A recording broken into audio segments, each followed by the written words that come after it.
இப்பொழுது நீங்கள் உங்களுக்கு வேண்டியதை என்பால் கேளுங்கள், நான் என் இறைப்பால் இறைஞ்சி அதனை பெற்று தருகிறேன் என்று கூறினர்.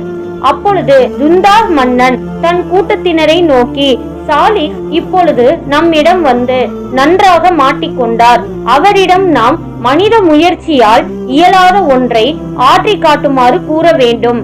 அது கேட்டு அவர் என்ன செய்வதென அறியாது விழி விழி என விழித்து அவமானமுற்று நம் கண்களில் விழிக்க நாணி தாமாக நம்மை விட்டு வெறுந்தோட வேண்டும் என்று கூறினான். அது கேட்ட தமூதுகள், ஆம், தாங்கள் கூறுவது முற்றிலும் உண்மை. தாங்களே எங்கள் அனைவரையும் விட அறிவில் சிறந்தவர். தாங்களே அது பற்றி ஆழ்ந்து சிந்தித்து அவரால் முடியாத ஒன்றை கூறுங்கள் என்றார்கள். அது கேட்டு மகிழ்ந்த ஜுந்தாஹ் சற்று நேரம் தலை குனிந்த வண்ணம் கண்களை மூடி ஆழ்ந்த சிந்தனையில் மூழ்கியிருந்தான். அதன் பின் ஓர் 7